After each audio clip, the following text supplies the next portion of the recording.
I'm Paul Van Squike, your Taekwondo guide, and this is Topic Tuesday. Topic Tuesday is simple. People, leave me comments in the comments section of the video all about Taekwondo, and we talk about it. It's a great way to have a discussion about Taekwondo and build a little Taekwondo community. And you know what? You don't have to watch. It's just me talking. Pop your headphones in, get some chores done. As I've said before, it's a great thing to listen to while you polish your grandfather clocks. I do it quarterly. Okay, let's jump into our topics. I thought I'd bring one up myself to get the ball rolling. So I'm flipping through Reels, as you do. Reels, if you don't know, is similar to TikTok, but it's on Instagram for all of you who don't use Instagram. And it's just short form video content. I'm sure most of you have used it before.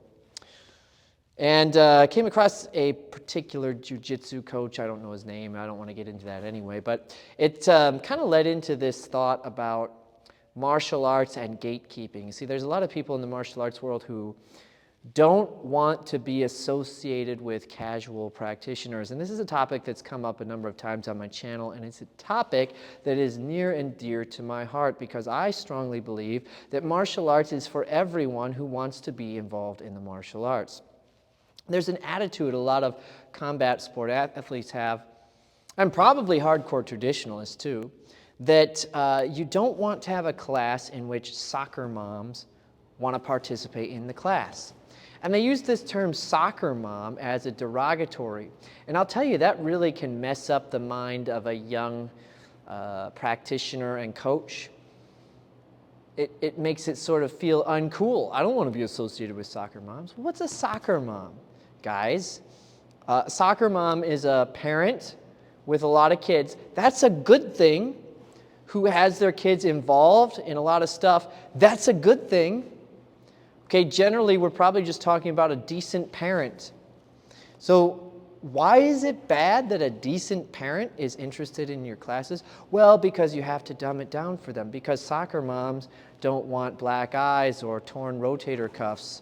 They don't want to slam each other around on the floor. Okay. I strongly believe that martial arts can be for soccer moms. Now, sure, if you want to be a competitive athlete, I understand why the class that you want to take might not be the same class that a soccer mom wants to take. But why not just offer two classes? Or, here's a thought, if you have a gym that's designed specifically for combat sports athletes, great, there's no problem with that. Don't denigrate the martial arts studios that gear their classes, or at least have some classes, that are friendly to more people. It's not a bad thing to make martial arts accessible. Ultimately, learning to fight is not this. It's not as noble of a pursuit as many people make it out to be. We've talked about this many times. The number of times you have to use fighting skills to defend yourself in your life can be as many as 0. No, it just doesn't happen very often. More people use the health benefits, the mindset benefits, than do the actual techniques of the martial arts. Now, that's different if you're in law enforcement or if you want to be a professional fighter, no doubt. But that is not the vast majority of students. And look, I'm creeping up on 37 pretty quick here. I've got a bad hip injury, as many of you know, so I can't even really do the sparring anymore without it causing me a lot of pain. If martial arts were just about fighting, I wouldn't have anything left for me. Talked about this with my mom the other day. She is coming up on 69 shortly here, and she's been able to train since she was 52. Why? She didn't train foolishly. She trained in a way that was realistic to her age. That leads to one of the topics today. But it got me to thinking about sort of what martial arts actually is for most people. And I think one great way to describe martial arts is a purification ritual, in that it's a way of sort of cleansing the junk from your mind, from your body, making you a better overall person.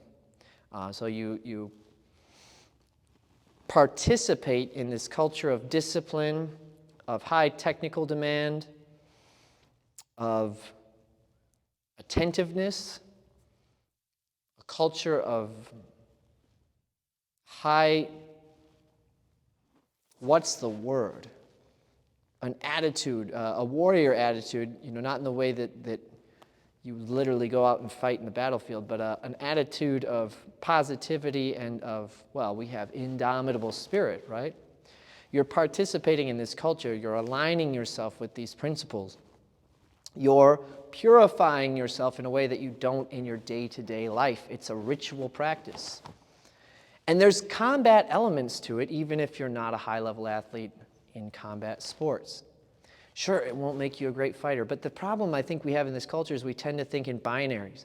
Either it's perfect, it's going to give you the best possible bang for your buck for fighting, or it has no fighting value whatsoever.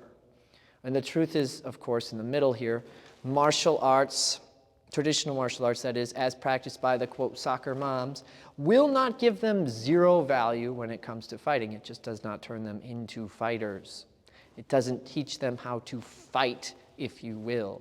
But it does enhance their ability to perform in a fighting situation. Just not nearly to the degree that a combat sport would. But if you take all the elements together of a traditional martial arts practice, you get so many other things from it. And I would argue, without any actual evidence, but just, I'd give my hypothesis that the sort of purification ritual you go through in a traditional martial arts program will serve you better in terms of self-defense than just going through a combat sport. Because if you're doing it properly, that is, and you're not thinking you're some sort of superhuman, you will actually soften your sharp edges. You'll become less likely to stir up a conflict in the first place. You'll develop heightened awareness that will keep you away from harmful situations. And you'll know just enough about fighting to know that you don't want to fight and get yourself into a fighting situation. So just a hypothesis there. But anyway, point being, I really wish that people did not denigrate casual practitioners of the martial arts. I think martial arts should be for everyone. All right, let's jump into your topics from Daryl. Thanks for the reply, and those demos displayed on America's Got Talent have been awesome. Seriously, dedicated time for that. Perhaps mostly students with adjustable schedules, I'd assume. Speaking of which, as for the next topic, has yourself or anyone heard of Taekwondo that is being offered in the university curriculum, Korea or elsewhere? Can students earn credits while training towards a degree? I'm almost positive that you can get a master's degree in Taekwondo in Korea, and in fact, I think they often use that as a requirement for opening a dojang. Do not quote me on that. I don't know the specifics, but actually a lot of the people in those demo teams are part of Korean university programs. I worked with one for a number of years who was part of the academy I learned under. He came right out of one of those Korean universities that was on, and he was on a demo team as well. So I think a lot of those high-level demo teams are university Taekwondo students.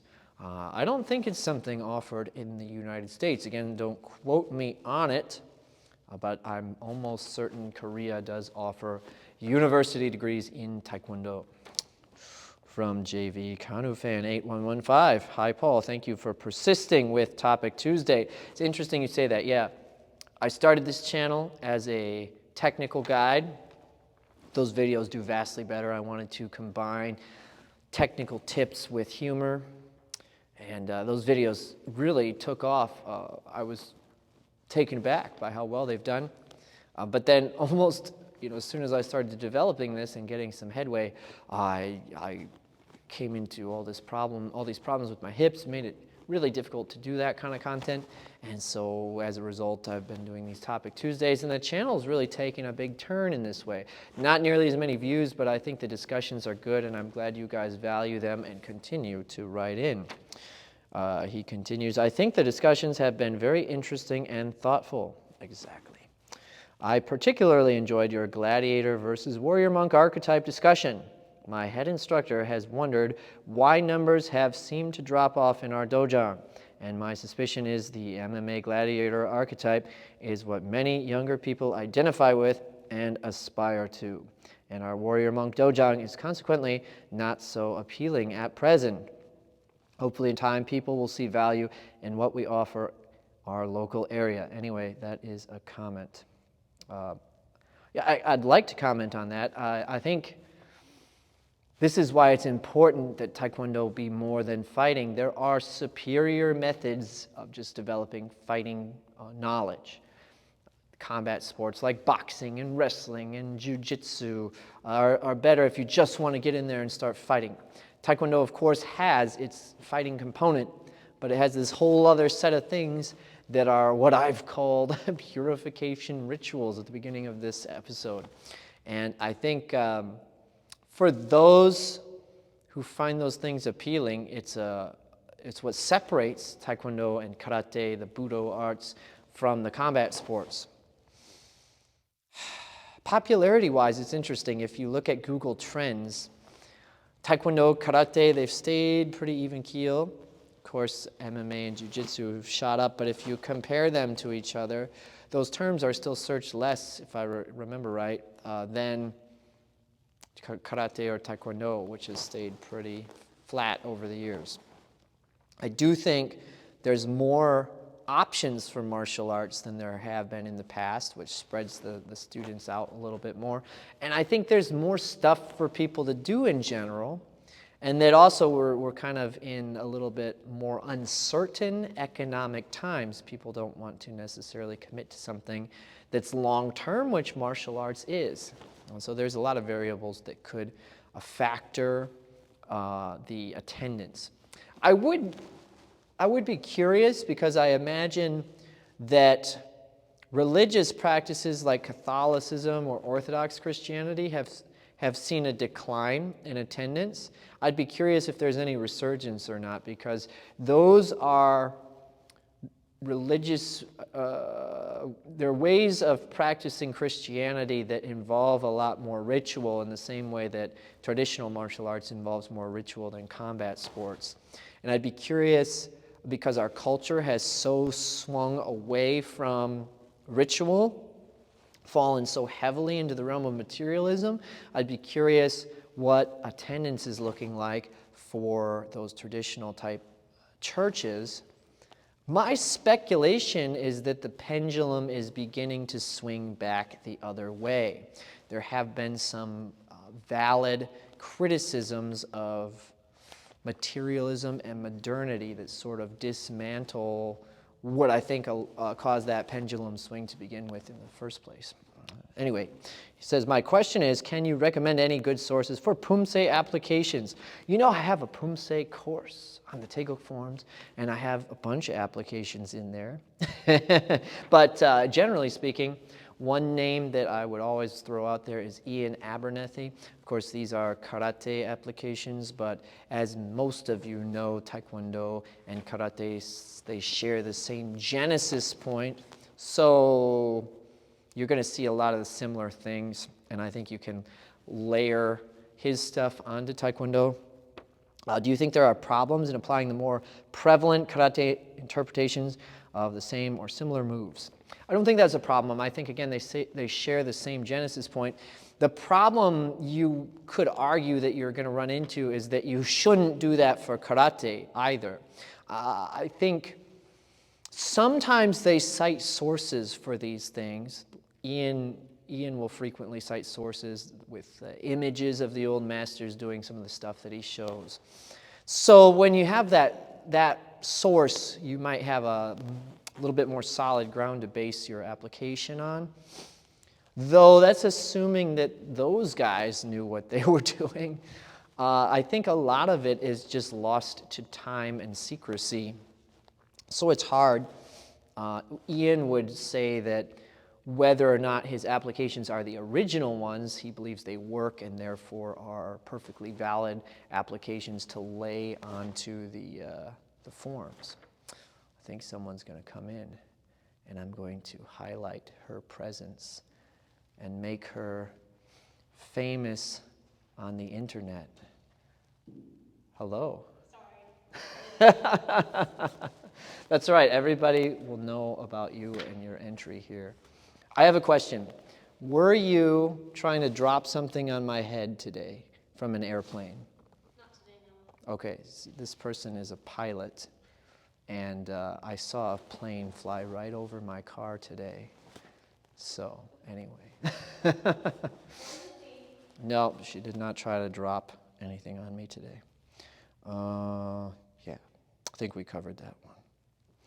So, Tushar Bahala, 5336.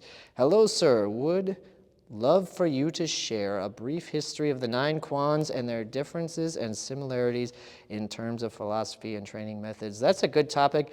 I don't think I have time to get into that one today. I've done a little bit on that before, but I actually would need to do some more research on that to give you some information there. That's a deep dive topic, so maybe another time, but good suggestion. From ASP 9440, I have a dilemma. I've been doing Taekwondo for a while, probably about 2 years or alike at the university, but I've never done a belt test because I'm afraid if I go to another dojang outside the university, they might make me remove the pierces in order to be in the practices. And to be honest, that's something I don't want to do for several reasons. It also would be great for me presenting the tests and getting more accurate idea of what my actual skill level is. Any suggestions? Yeah, I'd actually not assume that they'll make you do that. Go and approach them and see what their policy is on those things. You might be surprised. They might be willing to work with you there. So before assuming that, actually go in and see if they would work with you. And you're right, getting some testing under a more established program might be a good way to get feedback for yourself. From Jason Miska, 1218. Hi, Paul. I'm a 53-year-old red belt, and I've been training since 2022. I know that to improve, you must push yourself to your limit, but not over it. However, last October, I injured myself in class and needed a month off, costing me progress. I know this is subjective, but what advice do you give to older students about finding where the line is? Yeah, that's going to be different for everybody, right? So I think the key to that is approaching the training with the right mindset. So if you're trying to be combative and be competitive, then you're going to end up hurting yourself at that age, typically. I think if you come in with the attitude that you're here for your health and not the attitude that you're here to learn to dominate somebody in the class, it's going to keep you a lot safer. The moment you start to get competitive, that you start to let your ego get in there, that is what is going to subject you to the higher odds of injury. So I've seen this before. People will try to push themselves like they're 25. They watch the 25-year-old do the thing, and then just like you're saying, that's how they get hurt. Honestly, I would be very, very cautious about doing sparring unless you find people who are willing to spar with you in a lighter contact format. The risk-reward ratio is pretty bad at that age. The odds of injuring yourself from movement or mistimed movement are pretty high, and what you get out of the training is probably not worthwhile there. So I'd be very cautious about the sparring, approach it sensibly, but overall, have your mind in the right place when you go to the class. You're there to better yourself, to be better than you were the day before, not to be better than anybody in the room, and that's going to keep you safe from getting hurt because you won't be comparing yourself to everybody all the time. All right, great set of questions for this week, guys. Thank you so much, as always, for writing in. Until next time, enjoy your training.